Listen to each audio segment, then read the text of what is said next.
Elway boots and rolls to his right, stops, loads it up, throws down deep in the middle of the field. Brad Smith's got it. Here we go. 30, 20, 15, 10, 5. Brad Smith, Denver touchdown. Inside the 10, head first. He's high. Yard line. Wanted that first down. I tell you what, if you want to tell me the 37-year-old man that's going to win this game. The Broncos have been in 3 overtime games this year.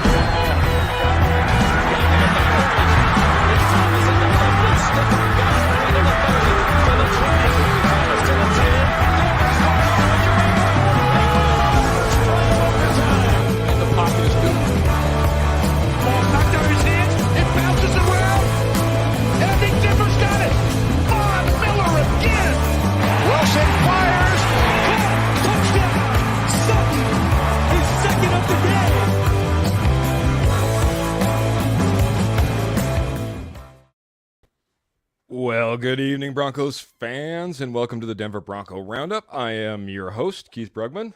Let's ride. No, okay, maybe not. It's been a while, huh? Despite the loss, we still have a lot to talk about this evening. But first, I want to give a shout out to the Rocky Mountain Sports Network. As always, the Denver Bronco Roundup is brought to you by the Rocky Mountain Sports Network. Check out the RMSN for all of your Colorado and college football sports. Search them out on your favorite social media platform or YouTube today. All right, let's welcome in some co-hosts of the show, representing the state of Colorado, our very own Jody Moncrief. Welcome, Jody. Welcome, everyone. And not to be left out, deep in the belly of the beast, coming to us just an hour north of Kansas City, Missouri, the Mile High Dutchie. Albert, how we doing, buddy? I will do it in Dutch this time. Goedenavond iedereen. Oh, don't, come on now, come on. We're a single language program. I don't have time to translate it all or go through any of that. What do you got for us? It means evening, y'all. Evening, y'all. Well, evening to you, sir, and evening to all our viewers, all our watchers, likers, subscribers. Excited to have you on board. Excited to have all your comments, all your questions coming our way. Man, how are you guys doing this evening, man? How's your week been? You know, are you guys ready to break down a few things for our fans here? What are you thinking? So, Yeah. Go ahead, Jody. Yeah. Like you said earlier, rinse, wash, repeat, I guess.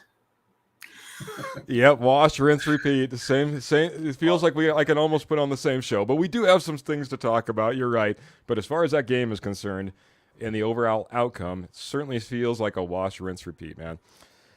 Outside of the game, man, good week, doing well, family well, health well. All good here. All good, man. That's always good to hear, man. Thanksgiving's coming up. You said you got your plans cooking all up, got family maybe coming into town. That's great, man. It's everyone, I'm sure, is planning for their big Thanksgiving, their Black Friday. It's our big first holiday of the season, so we're right upon it almost. Albert, how you doing, sir? I'm doing great. We finished. We had our last performance last Saturday with the production that we were in, and it went fantastic. So that was great. Standing ovations? Yeah, we did have some standing ovations indeed. Not for me. I just was. But yeah, I had a really good time doing the show and the production. Wonderful, wonderful. Well, not always the background tree gets the standing ovation. I'm just kidding. I'm just kidding about that. I was indeed the tallest of the entire crew. There you go. So it works out to Albert the tree. I'm just kidding. I'm glad the production went well. I'm glad it went off well. Hey, anytime you're putting a lot of time, effort into something, you want it to turn out well, and I'm glad that all your guests could enjoy your performance, man. So yeah. Well, week here, you guys. I don't know if I've ever even shared my job that I just took on. I'm actually opening up a carousel and ice cream shop, and it's actually opening up the day after Thanksgiving, Black Friday. So I've been in the midst of trying to get a carousel and ice cream store and gift shop all up and ready, and that's why things have been a little bit busy in my life, and it's going to be a little bit busy for a little while. But that being said, I'm excited for it. It's a fantastic place. Of course, we're going to have Santa joining us as well, and later in the season, and it's just a magical place. Anytime that a kid, the only time he's upset is when he's holding on to the door jamb because he doesn't want to leave, and he's crying and he's screaming. It's a great place. It's a good place. So I love that. Love where I work, and I can't wait to get it opened up. Well, for all the Broncos fans, Santa came in a little bit early this season.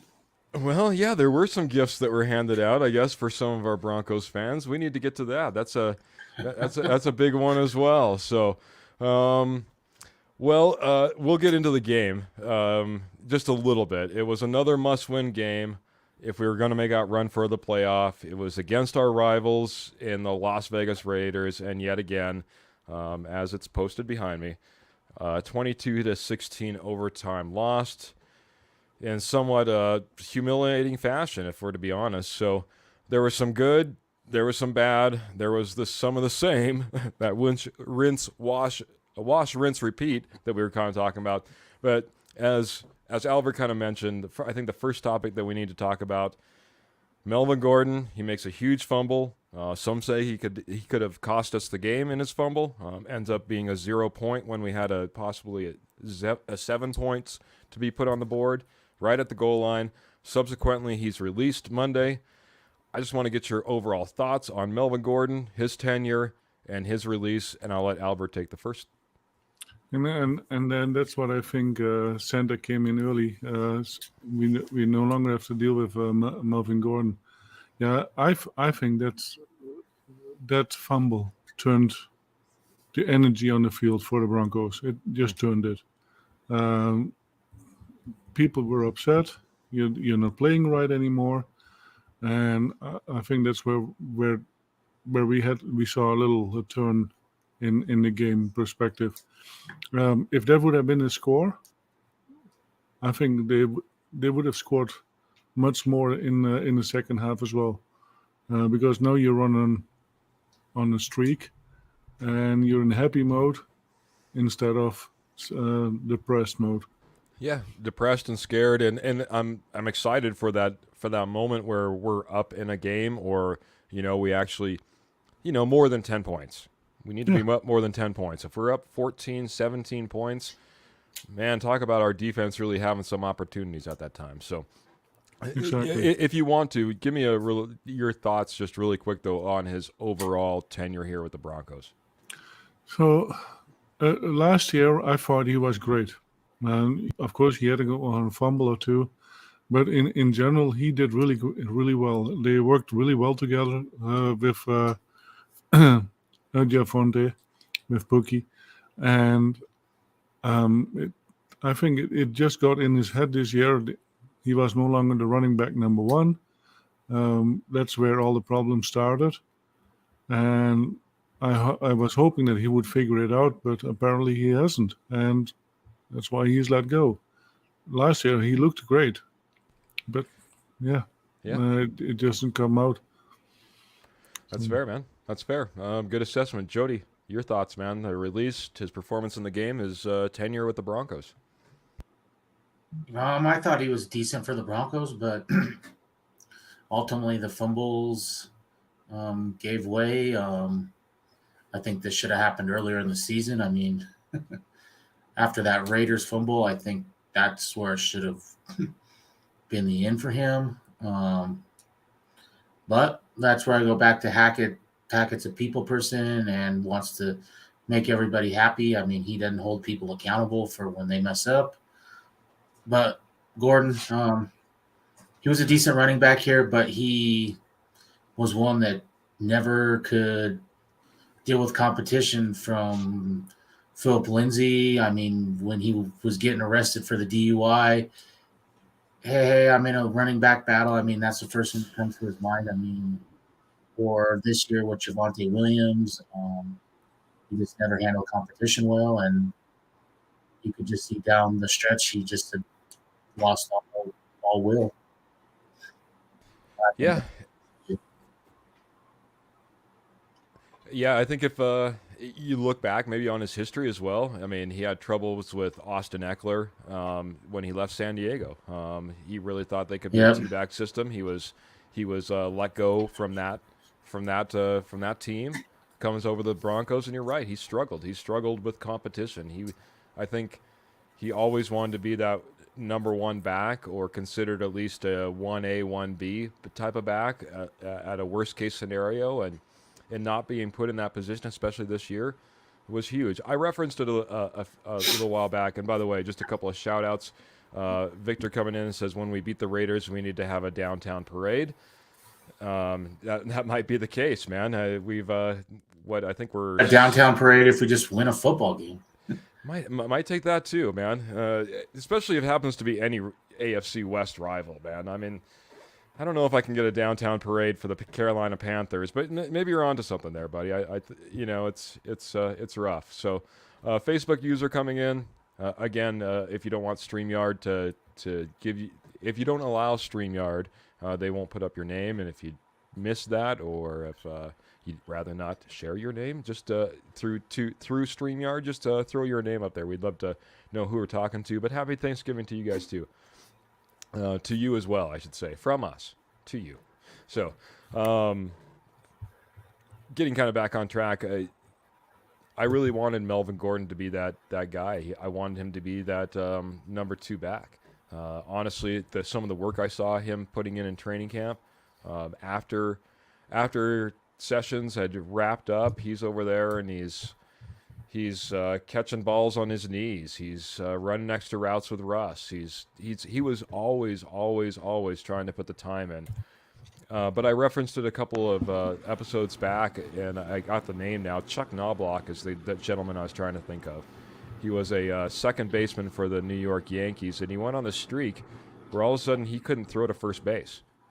I mean, in the dirt, sailing it over the first baseman's head, 5 feet to the left. I mean, you name it, he was just all over the board. He could not throw to first base. Just got locked up in his head. He ended up moving out to like left field or something for his final 2 seasons. It was the end of his career.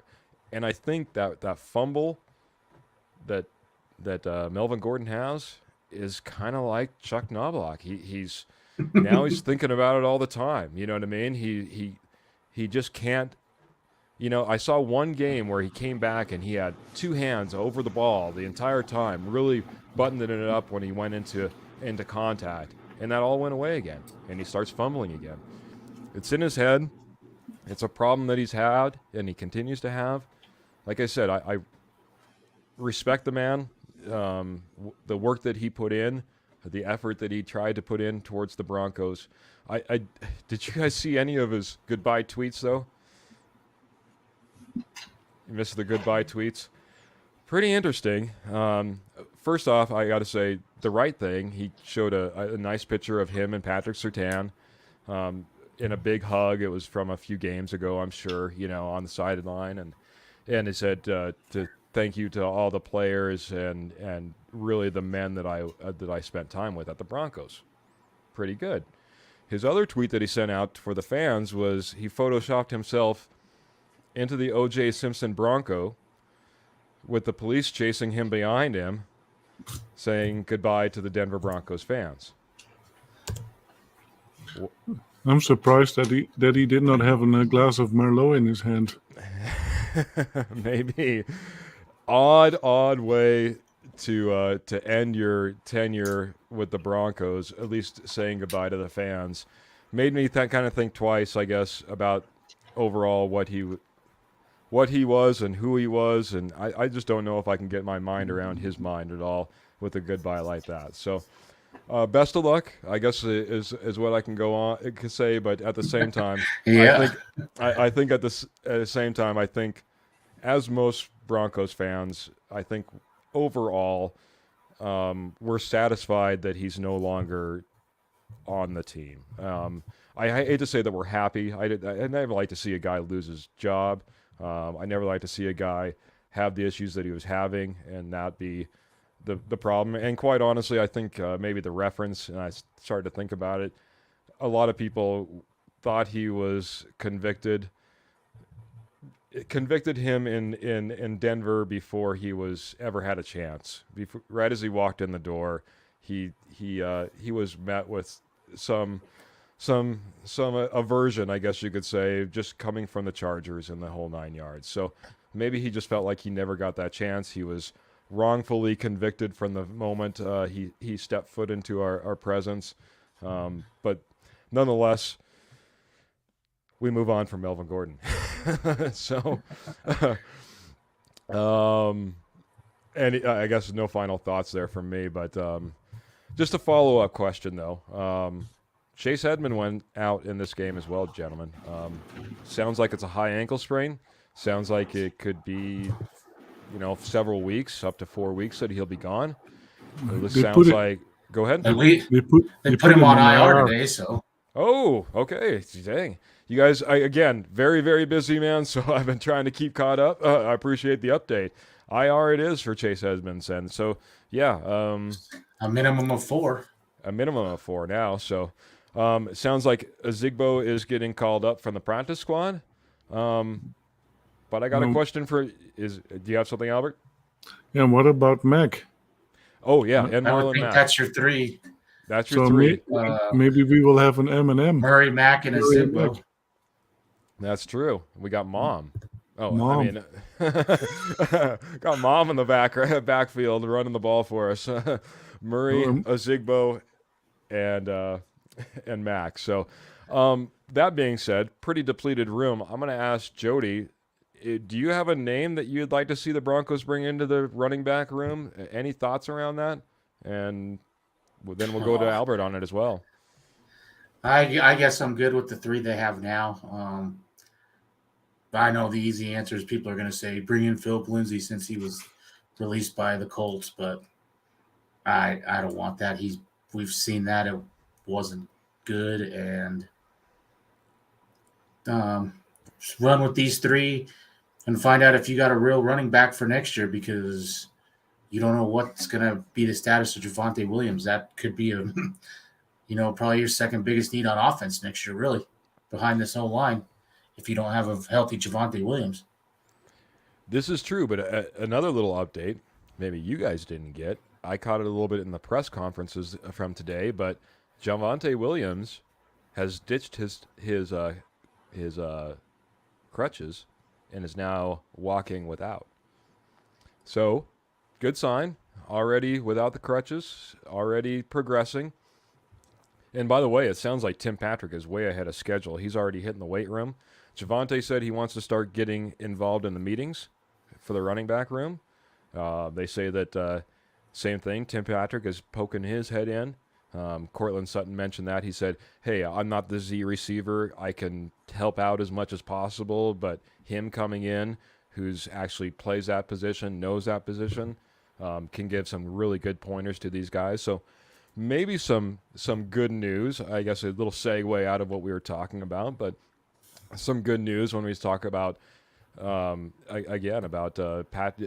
Patrick and, of course, Albert's Pookie. So we'll go to Albert. Albert, what are your thoughts? Do we need to bring in another running back? Do you have a name in mind? Is Philip Lindsay an answer for you? No, Phillips is not going to be the answer. The only answer that if we bring in a running back in, it has to be a brawler. Because right now, as the O-line is, it has to be sheer force that has to be applied to the system. Right now with finesse, it's not working. And I agree. I agree with Matt. Darrell Henderson, that was cut from the Rams. I agree that they need to pursue him. I mean, he was a starter there.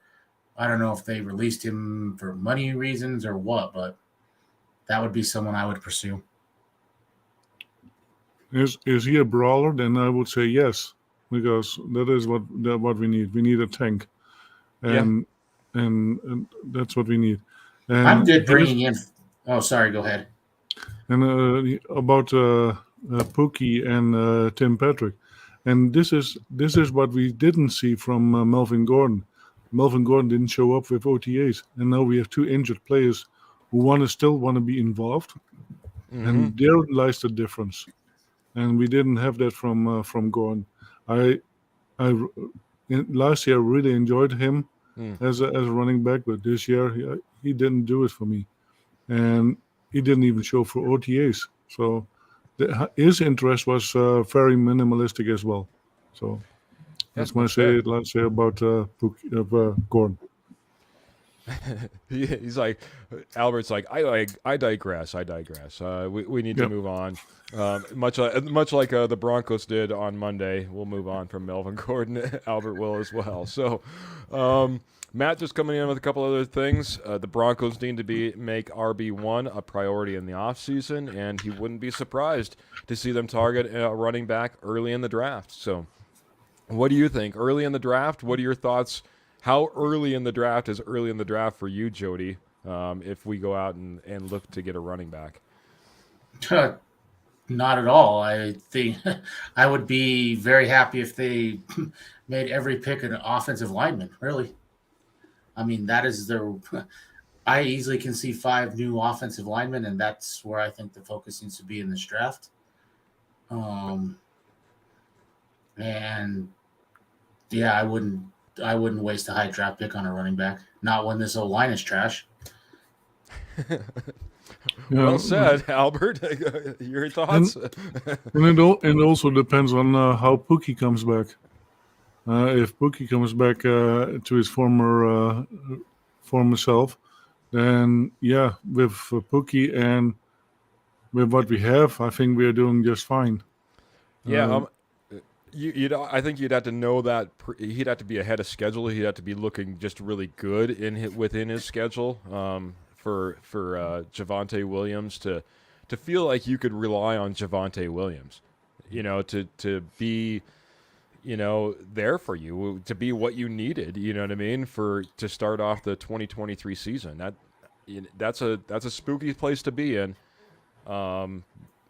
That being said, let's say he's a little behind schedule, and you know that you're probably not going to start the season with Javonte. What are your thoughts? Where do you go? Do you go early in the draft, late in the draft? Not at all. I would not spend a pick on a running back, because when the cuts are coming from the 93 to the 88 and that kind of stuff, you can get a good running back. So we don't have to waste a draft pick to that. Like Jody says, we have way bigger needs at offensive line, and it starts at center. I don't think that Glasgow will play much longer, and I don't see Cushenberry coming back as a center. And the only plus that we have on all line is Klint minus. That is the only plus we have. Other than that, we are below mediocre. So I totally agree with Jody. I mean, you could go draft Derrick Henry in the first round. It doesn't matter if your O-line is trash. This is fair. That's my thing. So I'm kind of go pick up these running backs as they get cut and try them and see. What do you really have to lose? You got to find out if you got someone that can stick around next year. Yeah, I'm not going to be taking them early in the draft. I understand, Matt. Maybe Matt's seeing something that we don't, but I'm sorry, Matt. I think we're going to have a three-way sweep against you. I don't see it. I don't see how we go after a running back. There is a lot of other needs on this roster. Not unless you address this O-line completely in free agency. Yeah, and there's some possibilities out there. I was kind of looking at what's available. Just really, top level might be available in the offseason, where free agencies might reside. There's a few tackles, maybe a guard or two, or maybe top 50 free agents. Is a lot of running backs. There are a lot of running backs that will be available come this offseason. Be interesting to see who gets re-signed and who doesn't, as always. But I'm high on going and getting Mike McGlinchey. Yeah, that's a name that a lot of people have. That's one of those top 50 that was listed in there for you. You know, Mike McGlinchey is one. To be honest, I don't have it in front of me, so I can't ramble off a lot of names, but it is one that I recognize. What do you like about him? What's your thoughts around him? One, he played college ball at Notre Dame. Oh boy, I had to throw that in. But he's been a great right tackle there, and he's been in a runnings scheme in San Francisco that does a lot of different concepts. So I mean, he's athletic, and if they had to, he was a left tackle coming out of college. So I don't think that they should move him now. But I mean, look at Orlando Brown. I mean, he was playing right tackle and then moved to left, and I think he's done really well for Kansas City. So that's another name, Orlando Brown. I was gonna say, I think that was a 1-year contract. That was another name I think I saw there for you too. So, Albert, you got some thoughts there? Yeah, how many old shoes are we going to pick up again that are worn out? Well, you don't want the worn out shoes, but you don't, you know. I mean, he's still young. He's still under, I think he's like third or fourth year. And McGlinchey, you're speaking of McGlinchey, correct? Yeah. Orlando, I think Orlando Brown's young too. And that's a different story. If they only have 3 or 4 years under their belt, that it gives them experience. But 8-year professionals, I don't think we shouldn't go there anymore. We have done that, and it was a complete failure. Yeah, Orlando Brown is 26, and he came out in the 2018 draft, so he's young. Yeah. For some reason, Orlando Brown seems like he's much older than that. I don't know if it's just how the way he plays. Maybe it's, his overall demeanor and his size. I don't know what it is, but he seems like he's been around a few more years than that. And McGlinchey is 1 year older, came out the draft before, so I mean they're 26, 27. Yeah, a couple of good options there. I was obviously that's exactly kind of what I was getting at. There's going to have to be some opportunities that we take in free agency. There's going to have to be some opportunities that we take through the draft. It is a little scarier taking an offensive line and trying to get it all done in the draft. These guys usually have some transition need and time to get NFL ready, and to throw an all rookie offensive line out there would be burning another year, in my opinion, if we did that. So I think it needs to be a good mix of some quality free agents. And of course, some good help through the draft, and we've done well through the draft. So feel good about that possibility. So, all right, we'll move on. That was supposed to be all about the running backs and who we were going to bring in, but we went all the way through the offensive line because, good point, Jody brought it up to begin with. You can throw Derrick Henry back there. You could get Walter Payton in his prime back there, but if he doesn't have an offensive line in front of him, it's not going to make much difference. So, Jody, I'm going to hit you on this one as well. Klint Kubiak was handed the play calling duties this week. I want to get what your impressions were from the announcement to the execution in the game. What were your thoughts? I think it was something that needed to happen. I think he was probably the only choice. I mean, you have an OC who's never called plays, never. I mean, he was a tight end coach, so I mean, he was the only realistic option. I think for his first game, I think he called an all right game. There are some things that make you wonder what was going on before, like Russ was under center a lot more. Why, if that's just strictly if everyone wants to blame, Russ wants to stand in the pocket like Breeze, what is it that Kubiak did to make him get under center? But for his first game, I mean, this is you can't go off of one game. I think he called an all right game. He's not calling his plays, so he's working with someone else's playbook. But I would say for his first game, I've seen some things that were there were some different things. I liked Russ under center. He had his best completion percentage of the year. Other than that last play before overtime, I think he played a pretty good game. So I'll give it a solid B for his first for his first game of the year. Man, giving grades too. I like it, man. Just got to give a quick shout out. Sis is jumping in here. Says, "Evening, gents." Evening, Sis. Evening. Yeah, good to have you on, buddy. Always like everyone chiming in. Feel free. Have any questions, comments, anything? Jump along in. Albert, your thoughts? Klint Kubiak gets that opportunity. Announcement to play calling. What were your thoughts on it? So Yeah, and I think we looked much better, and it looked like that Russell was changing plays. He didn't stick to the plan that he was given, and it looked like he had permission. Okay, if you see a difference, then go for it. And I think it worked really well. Much better. Except the second half, it looked like that. It almost felt like that Hackett had taken over the play calling again, because some of the things were strict stupid again. That's what I thought. But that might be the first game caller. So but it looked much better than Hackett's first game. That much was there.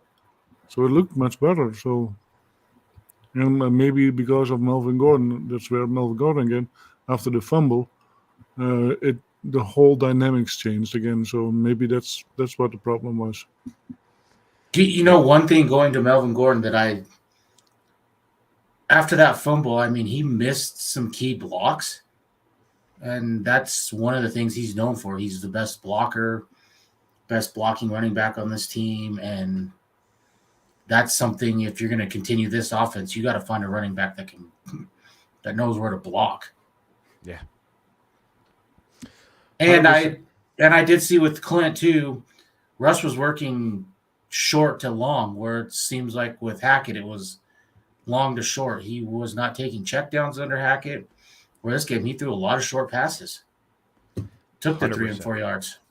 100%, man. Sis chiming in and just giving a little bit of love to our Mr. Dutchy here, Mr. Albert. Just agreeing with you overall and your synopsis of the breakdown on Klint Kubiak and his play calling.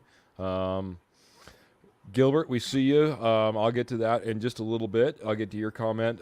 Danny coming in and saying, kind of going back a little bit, we need to upgrade the O-line before we go after another running back. Matt, you're really on the outside. Now you got the whole panel here, plus we got the commenters coming against you. So I'm sorry, Matt. I don't know if we're going to be running back early in the first round. So, overall, sorry, I could have switched the screen a little bit earlier. Overall, my thoughts on Klint Kubiak. First off, the reason I said from the announcement through his actual performance within the game, thought it was funny as late as that announcement came that Klint Kubiak was going to be the play caller. No one had a chance to question anything, no press conferences. Last minute, I'm sure it wasn't decided upon last minute. It was just the opportunity. It also, I think it also gave Hackett another week regardless of the outcome. Everyone was on the Hackett firing watch, I guess you could say. Handing off those duties to Klint Kubiak, I think just in general, staved off any possibility of him getting released this week. Now we'll have to see how that progresses going forward. Maybe we get a little bit better opportunity to get a win here against the Carolina Panthers, a team that we'll be talking about here in just a little bit. But getting back to what you were talking about, Wilson was 24 for 31, 240 yards, no interceptions, no touchdowns either. Did seem like we tried to run the game, have a good run game, but we tend to struggle just a little bit, it seems. Murray went 17 for 49 with a 2.9 yard average, and Gordon went 8 for 31 with a 3.9 average. I guess you could say we should have been running Melvin Gordon more, but we all know the reason he wasn't. So I will say this, and kind of like you were talking about, Jody, spread it all over the place. Sutton went 5 catches for 80. Hinton 3 for 57. Gordon 5 for 39. Dulcich 4 for 30. Murray 4 for 23. Salvert 2 for 16. And Brandon Johnson caught one of his 2, or 1 reception for 2 yards. So spread all over the place. Just kind of getting to what you guys were talking about, though, both of you guys, I saw him taking the checkdowns. Wilson was much better with that. Heck, the first pass of the game was really a check down to Dulcich that ended up going for an additional 15 yards, I think, really after the throw. So definitely saw that all game, but it seemed like he got roped into that, and as we started that second half, he was still trying to throw those checkdowns that were no longer there. The Raiders had went out and they had adjusted to that. There was more opportunities open deep, and Russell was started missing some of those opportunities as well as let's face it, there were some drops in this game from receivers that if they would have been hauled in, it would have been a completely different game. That stat line for Russell Wilson would have been that much better. So overall, that's kind of my assessment on Klint Kubiak. Good game, had a good first half. Surprised at the announcement when it came in. He needs to be able to make those second half adjustments, and he needs to get into Russell's ear and to Alton's ear so he can get into Russell. We start making that happen. I think some things could start happening. Some good things could start happening. So Denver's got to find a number 2 wide receiver. I mean, it's there. I mean, it's Sutton. Look, all the numbers you read off. It's all. I mean, big portion Sutton and the tight end. They don't have another wide receiver that's producing, and they've got to find one, whether that's Virgil, whether that's Johnson, whether that's whoever. They got to find a number 2. Yeah, and just upon that too, I think that might be just as important as the running back position that we're kind of speculating about. I don't know how deep this wide receiver core is. I don't know if Kendall Hinton is a top wide receiver in this league. I don't know. I just don't know how deep we are with Judy down, with Patrick down. I mean, these are guys that should come back and be doing well, but I mean, geez, we need to get these 3 guys on the field and start moving forward. But I feel like we need to bring in something to set us apart. So yeah, I definitely want to see Virgil and Johnson. I want to see what they can do. I think those are 2 guys that can come on like a Tim Patrick did out of nowhere. And I don't think that we will see Judy after the season any longer. He is too often injured. Most of the catches are there. He has a lot of drops, so I'm not quite sure if we will see Judy again after the season. that's a big call, man. We'll have to see. Do we move on? I can see them trading him. Yeah, there's certainly that possibility. Well, it's something we talked about a little bit earlier. I'm going to hit Albert on this one first. The offensive line continues to struggle. Even on some of our biggest offensive plays, Russ took some huge hits. The question still remains, can this offensive line put together just one good game this year? Because honestly, like we spoke earlier, guys, it's the key of having any hope to us having a breakout performance. My 30 points, like I've been wanting and pleading for, that's my downtown parade, I think, in Denver. We score 30 points in a win. So go ahead, Albert. Is there a possibility? The only possibility I see that happen is if they stay healthy, because they have been rotating. I don't think we have seen the same offensive line 2 games in a row. And I think that there lies a problem too. And if they can play together maybe 2 or 3 games with the same players together, maybe they can gel a little bit and maybe I can see something happening. But that's the only possibility, if they can play together as an O-line together for maybe 2 or 3 games. That's fair, man. Jody? Is it if we just have some continuity? If we keep the same 5 guys on the field for the next 5 games, do we get a good performance or two? I think it pretty much is what it is now. I mean, I don't see any massive improvements. I mean, you're on your third string right tackle, or you're on your second string right tackle. You're on your third string left tackle. You're on your second string center. You've got Reisner in there who you've tried to trade. What other options do you go to? Tom Compton, who's been on IR all year. I mean, I don't know what there's. It pretty much is what it is. I guess my biggest thing is just keep Russ healthy till the end of the year. There's no point in him getting hurt now behind this trash O-line. Fair enough. I mean, this will really, what are you playing for now? That's got to be really my focus is keep Russ healthy. I mean, you're committed to him, so.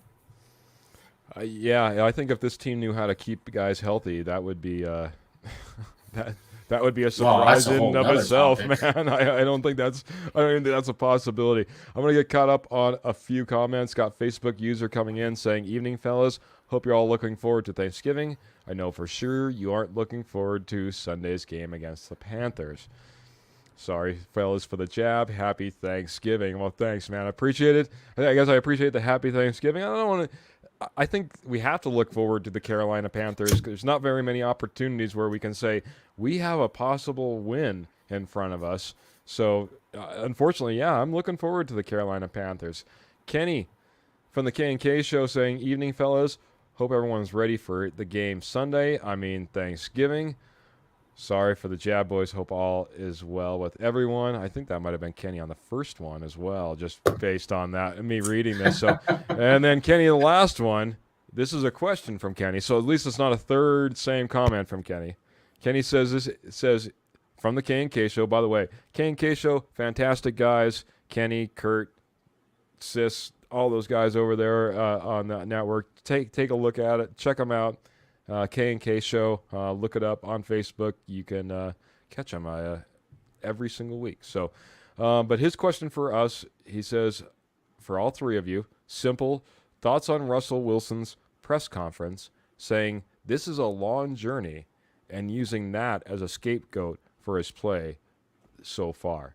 Do you think him saying, "Hey, it's a long journey," is just basically a scapegoat for the way he's played so far, Jody? I don't know if it's a scapegoat, but I mean, that's been Russ since OTAs with these kind of corny, off the wall speeches. How'd your offense do? And then he wants to turn around and name every defensive player and say they played great. And that's just Russ.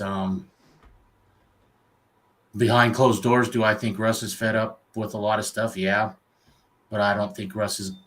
I mean, he's already getting enough from Seattle and what he did to get out of there. He 2 locations, 2 different spots on him. So it kind of is what it is. I think behind closed doors, he might be saying, "You got to get me my people in here." Or some of my people. I could see that. Albert, your thoughts is with Wilson coming out saying, "Hey, it's a long journey." Is that him just, trying to get us to put his performance thus far, kind of out of our mind that, hey, it's just a long journey and we'll get there eventually? No, it is a long journey. We have him at least for 5 years. That is already for sure. That is at least, what is that? How many games? 85 games. So if you just have a regular 17 season game. So it is a long journey. And if he gets keeping the O-lines that as what he has, yeah, for him it will feel like a long journey. He already has been in one of those journeys with the Seahawks. He didn't have an O-line there. And now he's back in the same boat. He doesn't have an O-line. So for him, it might feel already like a long journey. So I don't see it as a scapegoat. It is something that he has experienced and experiencing again. And I really hope that he hopes that it's going to change, and that the learning the journey will move along, and that the journey will be better. And it's just hope for him. Yeah, that's fair. That's fair, man. I'll agree. I don't know if it's necessarily a scapegoat. I think, like Jody said, I think that's a little bit of Russ. I think it's also kind of the truth. I mean, when we first started this season, we started talking. We're like, hey, new quarterback, new coach, new system. It's going to take time.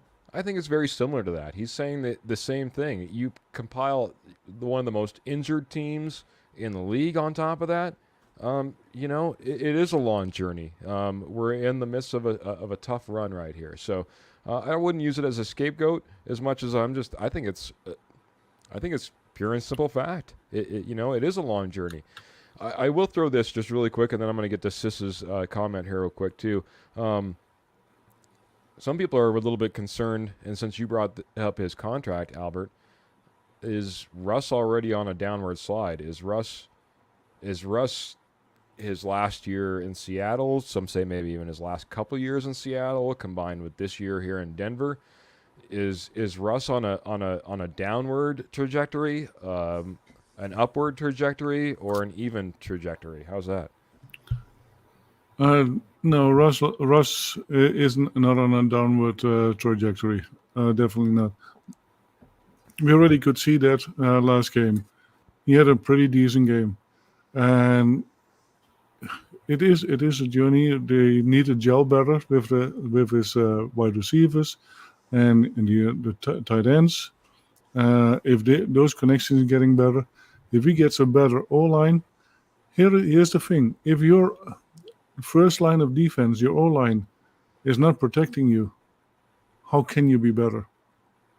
Not even the greatest of the world quarterbacks, John Elway. If he had an O-line like this, he would have been eating grass every game too. Fair enough. So, Jody, your thoughts? Upward, downward, even trajectory on Russell Wilson? And I'm going to step off screen for just a second. Well, I definitely don't think he's on a downward. I mean, his play might look like that, but if you just go to his stats, they totally disagree. 2021, he's still 25 touchdowns, 6 interceptions, over 100 passer rating, and that was missing 3 games with the thumb injury. And he came back too soon, so he probably had a couple games that it wasn't right. The year before, 4,200 yards, 40 touchdowns, 13 interceptions. I mean,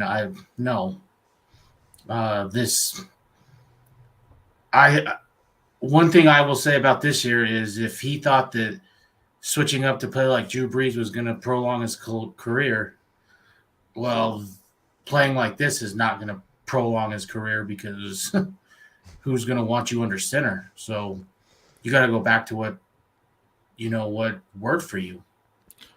Yeah, Hackett didn't want him on the center. Yeah, I honestly think that's what it is. I think Hackett wanted him in shotgun. I think we're seeing that change already in the play calling, and no longer are we going to see this odd mix of him always being in shotgun, especially, try to do play action out of shotgun. It looks almost ridiculous half the time, you know what I mean? So it just doesn't work. It doesn't work with a wide zone scheme. You need to be under center. Things look much better this week. Sis, just really quick, we kind of hit this in last week's show. My question is, why is he calling Seattle audibles? It did come out from an offensive lineman who was pretty dang adamant that that's never been the case. And since that comment came out, I've heard almost nothing about Russ calling Seattle audibles. I think someone leaked that to stir up BS. So here's the thing: if it is a Seattle audible and it works, why? But doesn't matter. Oh no, it means that like the offensive linemen weren't. It was led to believe the offensive lineman didn't know the call because he was using a Seattle rather than a Denver audible. Yeah, but so like I said, if it works and it is a Seattle audible, But who cares? the idea was that it wasn't working. That he was calling out an audible, and all the offensive linemen were confused. What they're saying is he said something, and the offensive line was like, I don't know what that means. Yeah. Right Kind of like when you said evening, y'all, at the top of the show. It would be like calling an audible like that for us, buddy. Give us another audible okay. here. Okay, I get it though. But I will tell you, if that's really the case, that should have happened one time and been done. Call his audibles. Who cares? You don't play any of the NFC teams. Who cares? Use his audibles from Seattle. Yeah, he'll change it. It doesn't make any difference. It's even if you just slipped up and you made a mistake one time. My goodness, you're right in the middle of the midst of things, and all of a sudden you accidentally say something. That just in your memory bank, in your memory log, even if it happened once, which they're saying it didn't. I think that's all it really would ever be. Kenny says, "Why is he holding the ball so long, though?" And I think, as we kind of talked about before, Jody, your synopsis again of Hackett play calling and the reads versus Klint Kubiak and the reads for Kenny. Because he's with Hackett, it was like work deep to short, but Russell's always been hold the ball type of guy. So I mean, it was expected.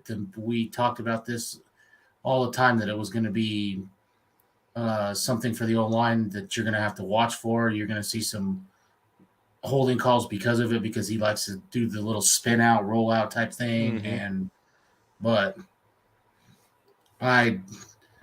But it's a Hackett thing. I mean, why is it that in one week Kubiak can get him to throw the ball short, where you're getting destroyed in Tennessee game by their pass rush, and you do nothing to throw the ball short? Yeah. Yep. Agreed, man. I think it's all play calling. I think it's who's calling the plays. Kenny, I expect to see a lot less of it. I think especially with the success that we saw last week in some of those short throws and those underneath reads, we'll see more of that. And here's another reason. If your wide receivers are not open, where do you throw the ball to? Or you keep it, or you run it, but at least you're holding the ball and you're not throwing it somewhere where nobody is, or nobody is free, or take a risk. Yeah, at least for the first time, we were trying to get the ball out of his hands as quickly as possible, because as you guys mentioned, the offensive line does not give him an opportunity to sit back there and hold the ball like he's been trying to do. Just a bad play calling. It's all there is. Hackett in comparison to Kubiak, I think, was night and day, especially when you look at the last two games. So we're way behind, guys. We need to get caught up. I'm going to try to breeze through these questions really quick. Ultimately, the Denver Broncos defense did kind of fall apart at the end. They gave up 3 consecutive scores, a field goal, a touchdown, and the touchdown in overtime. 144 yards rushing to Josh Jacobs and just over 100 yards to Devontae Adams. Do you believe the defense has to take as much blame as the offense in this particular loss? And I'll hit Jody first. Sure. I mean, we can't praise them every week when they do bad, but you've got to look at different things. Denver's not driving. I mean, punt. You're 3 and out. You're right back on the field. I mean, you've got one, two. You got your 3rd and 4th string outside linebackers and Benito Cooper rotating in. You're down your starting linebacker in the middle, Jonas Griffith. So, I mean, you're down a starting cornerback. At some point, injuries are going to take a toll. So, but again, 16 points, and I don't care if you give up a million yards, 16 points again in regulation. So, yeah, it is what it is. Now, one thing that I will PS2, he had a bad game. Devontae Adams did work on him. He exposed him on the first touchdown run. He exposed him on that last one. And a safety play. I mean, there should have been a safety over the top on that last play. He was there late. Just some little stuff. I think the defense played great, but they played well enough to win this game. Fair. Albert, your thoughts on this one? Yeah, and this is where the weakness of Kareem Jackson comes in. Kareem Jackson, in certain plays when it was on the run, he was great, but as soon as it was a deep ball, yeah, pretty much Justin Simmons and PS2 were on their own because there was no Kareem Jackson, and I think that's where the biggest problem is right now for the deep throws, Kareem Jackson, That's fair. and maybe they need to put him in a different position and let's keep Stearns in there, or what is the other one? PJ Locke. PJ Locke. PJ Locke, yeah. So your thoughts, though? Equal blame for the defense and offense on this loss? The last series in overtime, that might have been the defense, but I don't blame them either because they have been on the field for a long time, and they do get tired, and so that might be part of it, and so no, I do not blame the defense. Except the last series in overtime, if they would have been a bit maybe better organized, that we might have avoided it. But no, I don't blame them. They did really great. Do they have hiccups? Absolutely, but that's every game. Everybody has a hiccup sometimes. Yeah, I would generally agree with both you guys. You know, a great game overall. This defense can't always withstand, as you said, Jody, punt, always being on the field.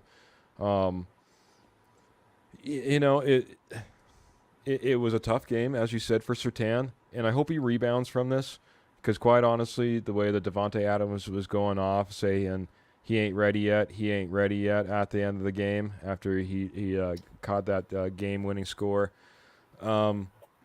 That's the one thing I'll say about those comments is that's what I almost kind of wanted it, though, because hopefully that does start a little bit of a rivalry. Devontae Adams isn't going anywhere. No. Patrick Surtain isn't going anywhere.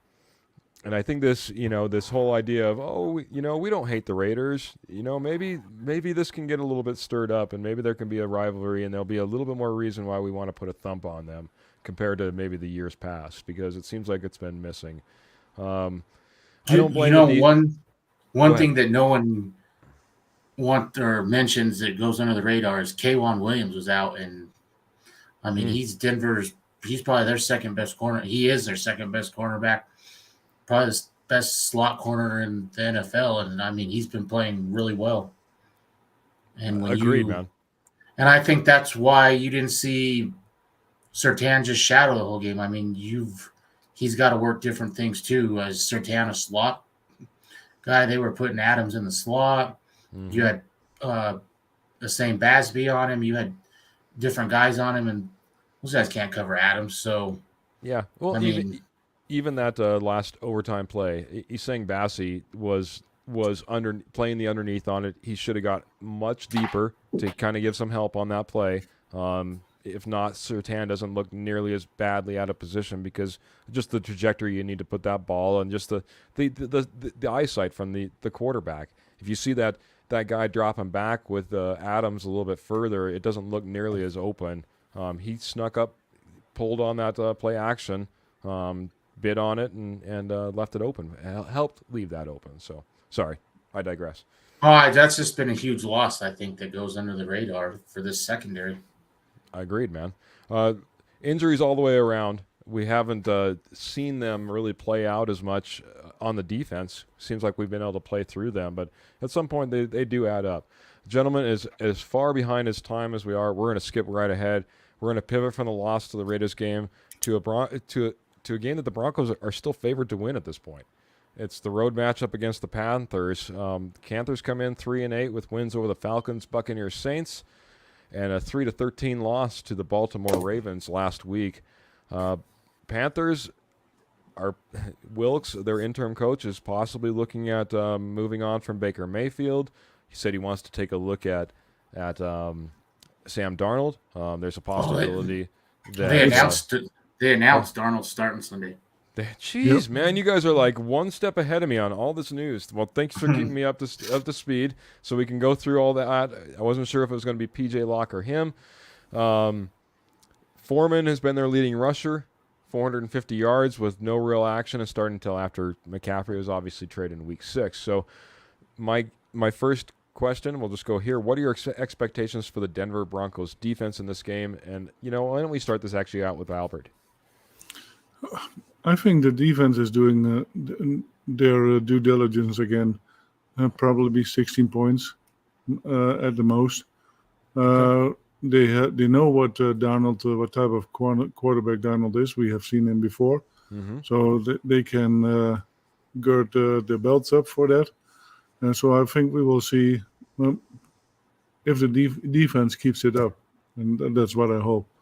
Because at some point you give up as a defense too, and I hope they don't do that. That's a good point, man. Good point. With less and less meaningful wins in front of you, as the playoffs seem to be slipping further and further away from your grasp, and you've compiled all these losses, it's tough to stay motivated and to keep your head in the game. Hopefully the defense does it. Jody, what are your thoughts? How do they perform against the Carolina Panthers? I think they'll perform like they have all year. They're going to come out and play hard. They'll keep Denver in this football game, and it'd be nice to see this offense do something.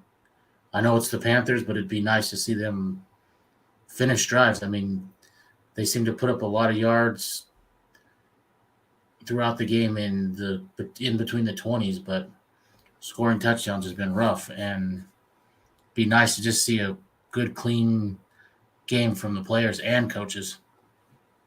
100% agree, man. 100% agree. Sis might have to be jumping out of the show, so he's saying happy Thanksgiving to you guys and your families. Thank you so much, Sis, and obviously thanks for chiming in. Thanks for being here, and certainly a happy Thanksgiving to you and yours, sir.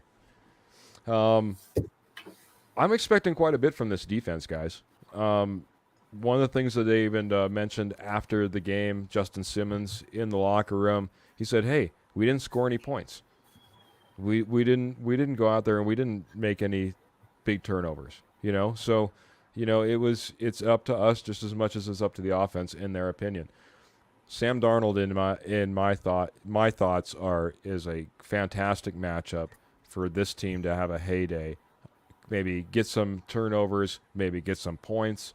I'm really expecting a big performance out of this team this group on the defense, because the team they're going up against has struggled at times. Struggled. It could be a big game, in my opinion, for the Denver Bronco defense. So, pivoting from that, this will be officially week 2 for Klint Kubiak being the play caller. What do you want and need to see this week from the offense in regards to progression with the new coaching alignment? We'll go to Jody on this first. I'd like to see them get the run game going a lot more than they have all year, really. And I'd like to see Virgil and Brandon Johnson step up. I'd like to see something out of them. See if you got something there. I mean, we know Sutton will be back. We know what Dulcich can do. But I'd like to see something out of those two. Do you have to address wide receiver early, or do you have it already taken care of? Good point, man. I mean, running game we haven't seen really happen so far. It seems like it's been a struggle. Obviously, we can put hopefully the Melvin Gordon fumble ideas behind us, so the guys out on the field we won't be so nervous about, and maybe get some performance out of it. Albert, what are your thoughts on this? Klint Kubiak, second game. What do you need to see?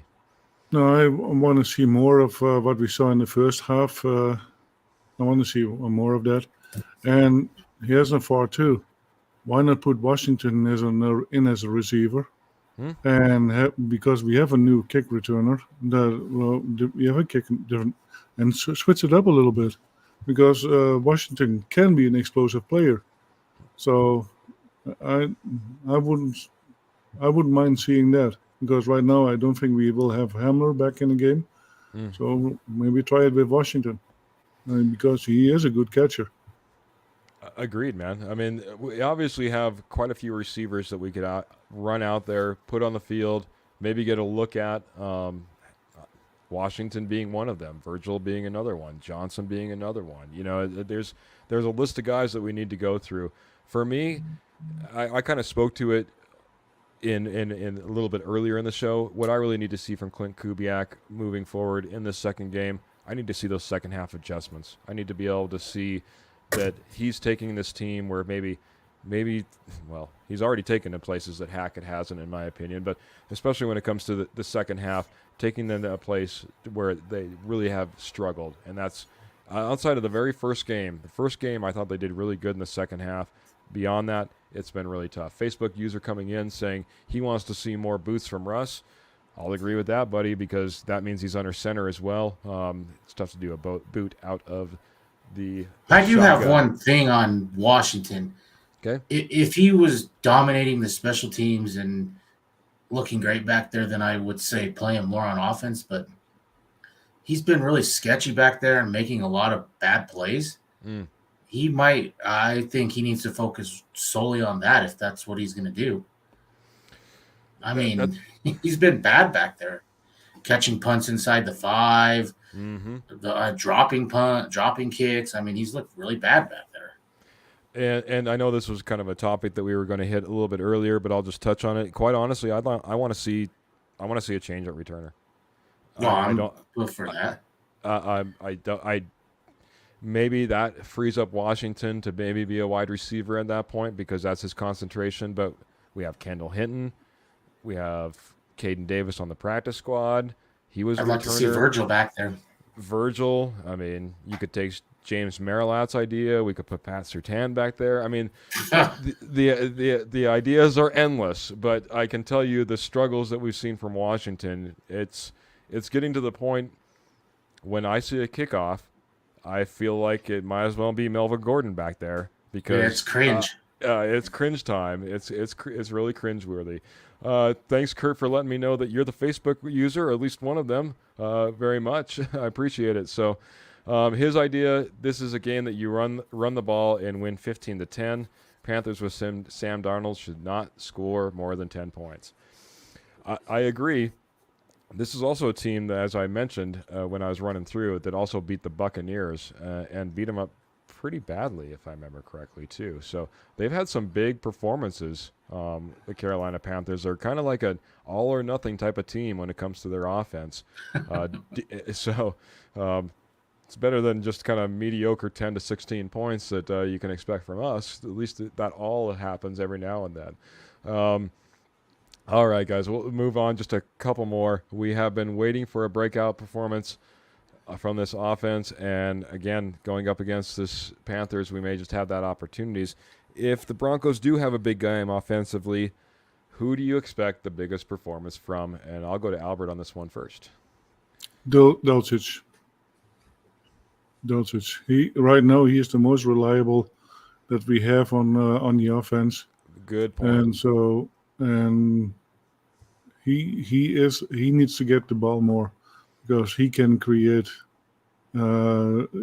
space between him, and he is not afraid to go into it either. And yards after the catch, A little bit of yak. Yep. Hey, that's a good call, man. And to kind of dovetail off of that, then you don't have him in here blocking, which is definitely not his strong suit. Jody, breakout performance. If it happens, who's the MVP on the offense? Who puts up the big stats? I'll kind of piggyback off of that. For Dulcich to have a big game with Russ, I'd like to see Russ. And they've been saying he needs one of those Drew Lock games a couple years ago against the Panthers. Whatever he was, like 20 for 27, 300, 4 touchdowns. That's what Russ needs. He needs something to show that he's not washed, or to shut that narrative down. To prove all doubters wrong. Right, because it's not going to stop until something changes on the field. Hey, man, that's a good call, man. A big game by Russ, a big performance. it'll quiet a lot of the rhetoric that we hear, not only in Broncos country, but really across the nation, throughout all media outlets. It's getting pretty loud. So Kenny's coming in here, and he's stealing my thunder. My breakout game, I think, is for Murray. I really want to see, as Jody kind of pointed out, we need to see that run game get going. I think there's a lot of people that are going to think that we're going to be trying to light up the field and have Russ do all the work and our wide receivers. I think this is a game that we could be sneaky good in the running game, and Murray could have a breakout performance, maybe help solidify some thoughts about where our running back room is and what maybe even our running back in the future, what our running back room in the future might look like, I should say. So good call, Kenny. Though he does say he thinks this will just be another McManus game and we'll win 15-13. So I don't know if that means that Murray goes for like 140 yards, 0 touchdowns, and McManus goes for 5 field goals. But thanks, Kenny. I appreciate that. I appreciate that a ton. I appreciate you chiming in with your thoughts on that, I should say. All right, guys. I asked this question last week. I'm going to ask it again, though. If the Broncos lose this game, and especially if it's an embarrassing loss, we'll go to over to Jody first. Does Nathaniel Hackett remain head coach come Monday morning or beyond? If they just lose like they did last week, no. What's the benefit? I mean, who are you going to go to? Dom Capers? There's no really other options. What do you gain by that? He still has to run. They're not changing playbooks. They're not doing anything. So if it's an embarrassing, you go out and you lose 40-6 or something like that, then all bets are off. Me, then you got to do something. But if they continue to lose close like this, no, I don't think so. How about if we lost 3-21? No. No? Okay. I don't think so. All right, Albert. 3-21 loss. Is Hackett still hanging around? Then I'm also afraid what happens to Evero because he has been really good too. Maybe Evie has given up as well. No, I don't think so. We are now past half of the season. As a general manager, I would see what is the rest of the season going to bring. Is he going to improve or not? If he doesn't improve, well, I've given it a shot, and I don't think so. Unless it is really embarrassing, time management is going to be a big issue again. Penalties are a big issue again. I think that if we get something like that, I think we will see Hackett go. But other than that, losing game, no matter how we lose, I think it is more the technicalities, time management, penalties, that is more determining factor, I think. Well, now he brought up Evero, and sorry for interrupting. He brought up Evero. One thing, I do not want them to promote him to head coach unless they are sold that he is the guy for next year, because you will lose him. You won't keep him as a DC. You will lose him, and so I do not want him. It's if you promote him, it's because he's your head coach next year. That's the move. That's the move I don't want to see, unless that's the guy for next year. Yep. Like you had mentioned in the last show, Jody, they elevate him to an interim. All of a sudden, he no longer can be. He can go take a DC job anywhere. He can take a DC job anywhere. Exactly right. So that could be a huge loss. And like you said, we really need him. We need him. He's done well. He needs to be a part of this team. If he's your head coach, he's your head coach. That's the only thing, as you mentioned, the only reason. Kenny thinks that the dominoes are starting to fall. He says Gordon's gone, and it could be Hackett next. So it'll be interesting. I think like you guys had kind of mentioned, I think at this point, I think we're in the process I think we're going to just go ahead and play it out. Maybe he's let a couple games early just to get a head start on some coaching opportunities. But outside of that, I don't see a tremendous amount of benefit. Actually, I thought things worked pretty well last week. And kind of to your point, Albert, the time management's now going to fall on Klint Kubiak and then more and Russell Wilson more than it ever does on Hackett. It's one of the things that's been taken out of his hands, and you can't blame him for it anymore. But those penalties, I'll 100% agree with you on. If we don't get a handle on those, that's a coaching, and that's head coach, that's defensive coordinators, that's offensive coordinators. It doesn't matter. It still goes all the way to the top if you're having those type of issues. So, one reason I could see the change is you've got to stop. This seems like there's starting to be some cracks in the foundation with just like after the game, Russ said, no, we really didn't talk about if he's not open, just run around and slide. Don't throw an incomplete.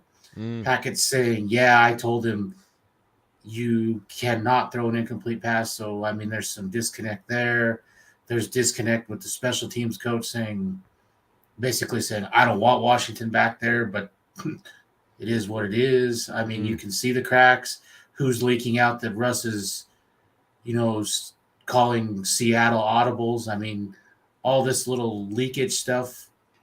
I think someone like a Dom Capers who's been around, might stop that. Yeah. That might be one reason why you got to do it before it just turns into a flood. That's fair, man. If all of a sudden this whole team just starts imploding on itself, we've been wondering, when's the offense going to turn on the defense going to turn on the offense? When does it start to just break and fall apart? When do you start to see the cracks? If it just starts shattering, if it starts falling apart, if it looks like a team that's just, in a quick downward spiral, yeah, maybe you make that head coaching change before you actually wanted to. I could see that. That's a good call. And Kenny just saying, problem is Hackett goes, I think Evero follows. But where does he follow him to? To the unemployment line? I mean, Hackett's not getting another job next year. I think he just means he follows him out the door. Out the door? Out the door. He finds a new gig. They've had a relationship that's dated back years and years and years and years. That's part of the reason he's here with the Broncos. But if you don't have a lot of faith in this team, and somebody else is wooing you, I guess, and you're EJ Evero, why not? Why not take the opportunity to jump ship and maybe get onto a better quality team? You know what I mean? A team that you think that has an opportunity to make a run next season for sure. Especially if your good buddy's gone. So that's why I don't think he's out the door, because he's not going to get another DC job. So I mean, he's only been at DC 1 year and then right to a head coach. A lot of teams might be a little skittish on that. I need to see a couple more years before making that jump. Before we're making that jump. I mean, that's pretty quick ascent. Secondary coach, DC head coach in 3 years. Yeah. And see the Bears doing it. And Every also knows we are only one touchdown away from winning games, because out of the 9 games we played, how many? I don't remember how many. Only one was more than two scores. Yeah. All the others were within one score. Yeah, it's been a fantastic performance. It's a guy that we have to be concerned about as we move forward. We'd love to keep him on our team. Hopefully we can. Gentlemen, we are so long. I just want to get your final thoughts, breakdown of how you see this game playing out, and final score prediction. Albert, since I have you on the screen, let's just start with you. 23-10. 23-10 in favor of our Denver Broncos? The Broncos. All right, man. That's what I hope. Great offensive performance, great defensive performance. How does it just everything all together? I think if we get three quarters of what we saw from the Broncos offense last game, then we are just good. And the defense is going to play stellar again. Sounds good, man. Jody, your thoughts on how this plays out? Maybe a final scores prediction on this? Until we see say the same thing that we've been seeing. But fingers crossed. I'd like to see something. I'd like for 1 week not to be about how Russ is the worst quarterback and how we, bottle him in and all this. It's getting old and I'm over it. But until we see something different, a 16-10 game or something in that range. Game. Sounds about right for our Broncos, buddy.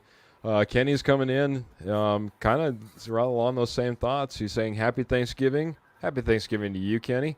And Broncos 15-13, another sloppy offensive game for the Broncos. So 16-10, 15-13, very, very similar. And, hey, if it's a sloppy game on the offense for the Broncos, that sounds about what we've been doing. Like you said, Jody, no reason to think anything different. Kenny's right on board with you there. At least we didn't lose to the Lions last week. Ooh, wouldn't it be terrible to lose to the Lions? To the Lions? Oh, man, I'm glad I'm not a Giants fan. Right. Actually, maybe I wish I kind of – never mind. Broncos fan through and through. My thoughts, I kind of alluded to it earlier. I think this is a big game for the defense, guys, and I think honestly they maybe sorry, I got to take a little time out. Kenny says, ouch. Sorry for the pain, Kenny. I think Daniel Jones might be the one that's washed. Oh, man. I will say maybe all things in New York aren't that great for quarterbacks as the Jets are having some questions, that's for sure. Right. I digress. Getting onto this game, I think this is a huge game for the defense. I think this is an opportunity where we maybe see a score from the defense, maybe even 2 scores from the defense. Again, if nothing else, I think the defense are going to be putting the offense in great position all game long. I'm gonna go out on a limb, gentlemen. I'm gonna call for a parade in the streets of Denver. Downtown parade. I'm calling for a 31-14 win by the Denver Broncos this Sunday. Hopefully we put a lot of things to bed and a lot of rhetoric and a lot of noise behind us. We can start moving forward, at least with this win, feel good about ourselves. It's overdue. That's my prediction. That's my thoughts. I'm hoping I've been waiting for a game where I felt I could actually maybe put up those 31 points. So I have a quick question for you two with you saying that. If Denver throws together 3 or 4 games like that, do you think that saves Hackett's job, or is it pretty much a wrap? Do you even want his job saved at this point? Albert, I'll let you take it first, buddy. As long as Hackett does not do the play calling and he keeps everything else in order and the penalties go down and that kind of stuff, I'm not opposed to having him in there if he does that. But if he starts going back into play calling and we see more penalties and that kind of stuff, he doesn't belong here. Jody, that's a fantastic question, man. And if it ends up being a tale of 2 seasons, I don't know how you do walk away from Hackett. If all of a sudden you go from 3-7, and that's 10 games, so we have another 7 left, and let's say he goes 5-2 in those games. I mean, that would be about the equivalent of a 3-7 to start, 5-2 on the other half. I mean, it would be tough to walk away from this guy. That's an Eagles type of move. Give up the play calling, and then everything changes. Yeah. I mean, could you really blame the Denver Broncos if all of a sudden we go on a 5-2 run, maybe a 4-3 with a really competitive game in there, especially a high-scoring competitive game, maybe? Man, I would have a hard time moving on. We've been waiting for things to click. New offense, new quarterback, new head coach.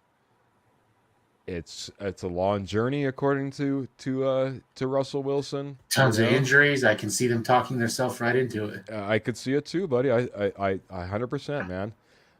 Kenny just coming in says, I think he's gone. They passed on a 3rd and 10 and left time on the clock for the Raiders to tie last week. Another blunder. According to Hackett, that wasn't really what he wanted to see happen. So maybe that's not really a Hackett thing. He kind of threw Russ under the bus on that. And he said Hackett should have said, we are running the ball here as head coach. I'm not going to agree with that, but that's okay, Kenny. It's okay. I'll agree with that last part, though, that if Kubiak called that, he still should have final say and say, no, we're running the ball, period. He's the leader of this team. And whether Kubiak likes that or not, so be it. I agree with I that. got it. Okay, I misunderstood. I thought he meant Hackett in general said we were going to be like a running team as a head coach. I understand. Took it out of context. You're exactly right. But when Hackett, other coaches Hackett could have came running over here and said, we are running. We are running. We are running. But when other coaches are telling him when to take timeouts and different things, I don't think that Hackett has the whatever you want to say to make that decision, hard decision. And I don't think that Hackett wanted to take the decision, because if it would have been a failure as well, then everybody would have said, yep, Hackett wanted it. That's true, man. Yeah. Keep yourself out of the line of fire. Gentlemen, I'm just going to say final thoughts. Albert, why don't you start? Give me any final thoughts you have and help get us out of here. Yes. Don't get overeaten, y'all, with Thanksgiving, because we want to have all healthy and not lazy fans in the stands, and so that we can all be awake. And hopefully we will have an enjoyable game. Agreed, Albert. Agreed. Don't get too fat and lazy. We need you there for the game. We appreciate it, buddy. Jody, final thoughts. Just hope everyone has a good Thanksgiving. Some big college football games Saturday, and hopefully Denver can start to put some things together. Hopefully the move to Kubiak is a winning move. Agreed, man. I know you're a big college football fan. Give me a game or two that you're going to be tuned into this coming week. Obviously, the first game of the day, Ohio State, Michigan. I mean, that's got playoff implications, Big Ten implications. That's a huge game. And then I'm a huge Notre Dame fan, so they play USC. They can keep USC from going to the playoffs. Notre Dame can get themselves back into the New Year's Six conversation. So those are two huge games for me. Man, locked in on the couch. Jody's going to have just a weekend on the couch. Maybe the TV trays for Thanksgiving dinner, so you don't miss anything, buddy. Right. All right. Well, I'm going to kind of reiterate, especially Sis and Kenny and Kurt, who all jumped in here. Matt as well. Victor, all our likers, sharers, subscribers. Thank you so much for joining us this evening. I want you to all have a fantastic Thanksgiving. Have a great weekend of football. Stay happy, healthy, and safe. A lot of travelers out there, they're saying, a lot of travelers. So if you're out there on the road, please be careful. Do not drink and drive. Make sure you have someone all aligned for that as well. I didn't give a shout out to our sponsor, but Willow Seasonings and Blends, check them out. I kind of missed them in our mid-sponsor. Willow Seasonings and Blends, fantastic barbecue spices, barbecue sauces, award-winning. They're a Colorado company. They're a veteran-owned company. They're a Denver Bronco fanatic company.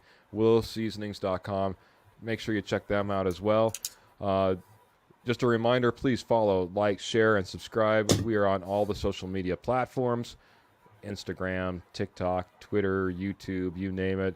For myself, for Jody, for Albert, to all of you in Broncos country, we appreciate you so much. We look forward to seeing you next week. And I'm going to give a little Mile High salute. I'm getting out of here. Appreciate it, y'all. Have a great night. Good night, y'all. Elway boots and rolls to his